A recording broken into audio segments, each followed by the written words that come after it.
Selamat pagi sahabat KKS yang dikasihi Tuhan. Selamat datang di podcast Duduk Diam di Kaki Tuhan. Pagi hari ini kita akan merenungkan firman Tuhan dari kitab Kejadian pasal 5 dan 6. Supaya firman ini melekat di hati sahabat KKS kalian, saya anjurkan sahabat KKS untuk sudah membaca terlebih dahulu Kejadian pasal 5 dan 6. Sebelum memulai renungan, mari kita berdoa.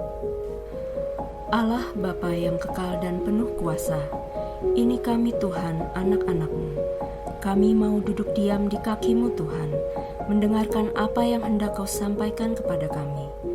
Kami mau buka mata hati dan telinga kami untuk firman-Mu. Roh Kudus, tolong kami, untuk kami semakin lebih memahami isi hati Tuhan kami. Amin. Kejadian 5. Sahabat KKS yang dikasihi Tuhan, apakah Tuhan menciptakan manusia lain selain Adam dan Hawa, Kain dan Habil? Di Alkitab tidak dijelaskan. Di Kejadian pasal 5 dijelaskan Adam dan Hawa punya banyak anak.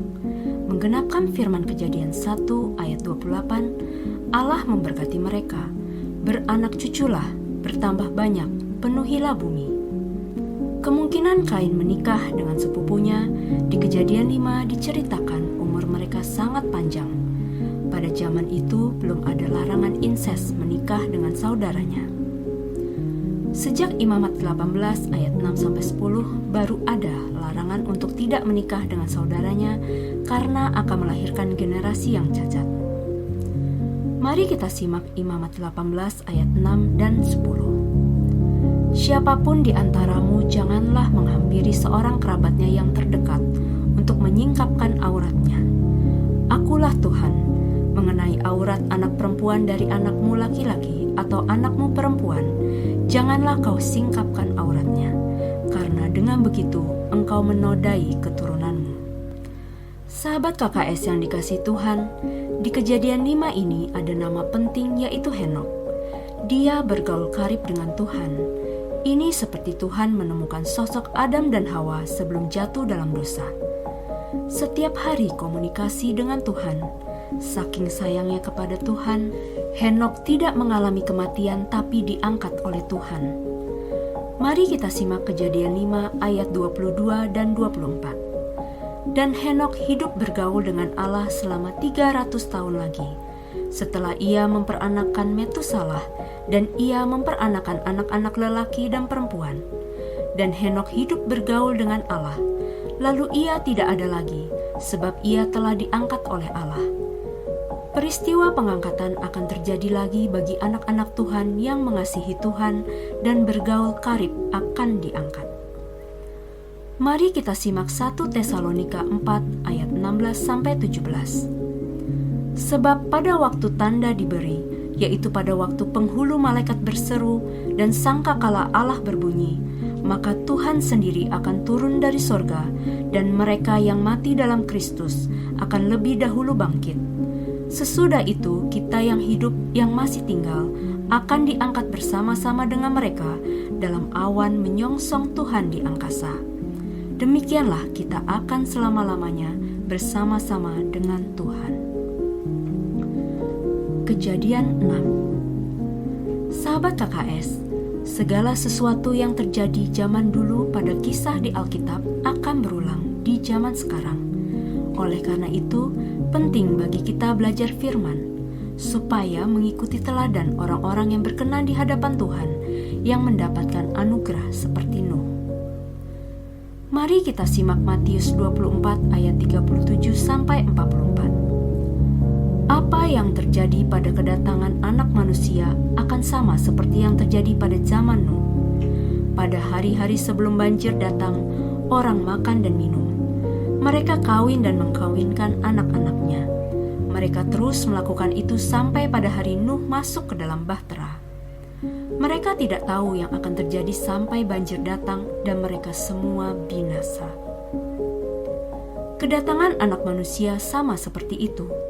Pada waktu itu, 2 orang sama-sama bekerja di ladang. 1 orang akan diambil dan yang lain ditinggalkan.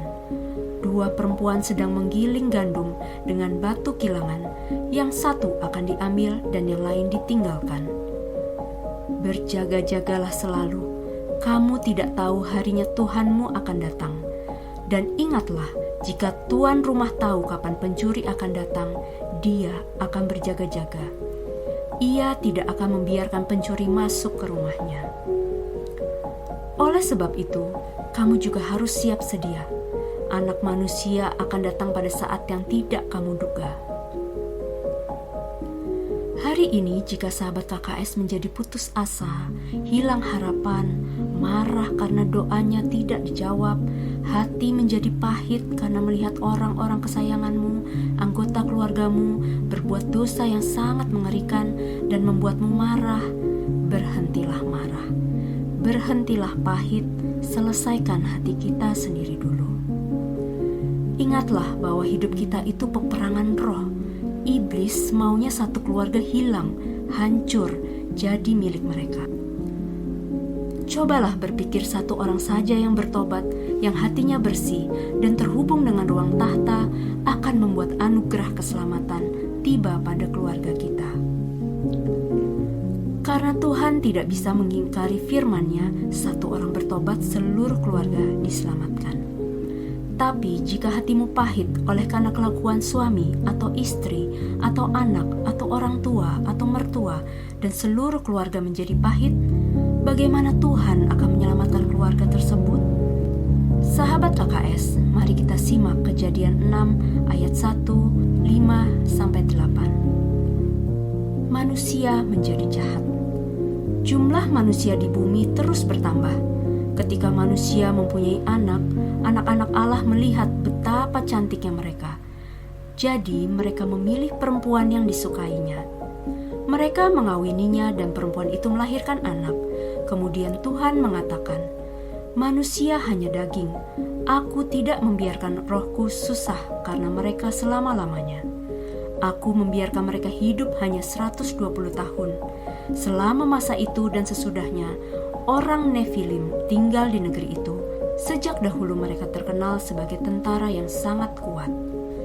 Tuhan melihat bahwa orang di atas bumi sangat jahat. Ia melihat bahwa mereka hanya berpikir tentang yang jahat sepanjang waktu. Tuhan menyesal bahwa ia telah membuat manusia di atas bumi yang membuatnya sangat sedih dalam hatinya. Jadi Tuhan mengatakan, Aku membinasakan semua manusia yang kuciptakan di atas bumi. Aku membinasakan setiap orang dan setiap binatang dan segala sesuatu yang merayap di atas bumi. Dan aku membinasakan semua burung di udara karena aku menyesal menjadikannya. Namun, Nuh berkenan bagi Tuhan karena ada Nuh yang mau taat. Maka istri Nuh dan 3 anaknya selamat.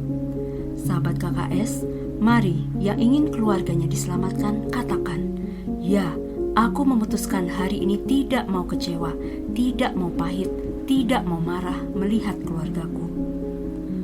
Aku mau hatiku bersih dan dijadikan bait Allah, dan lewat hidupku yang terhubung dengan ruang tahta, aku dan seluruh keluargaku diselamatkan.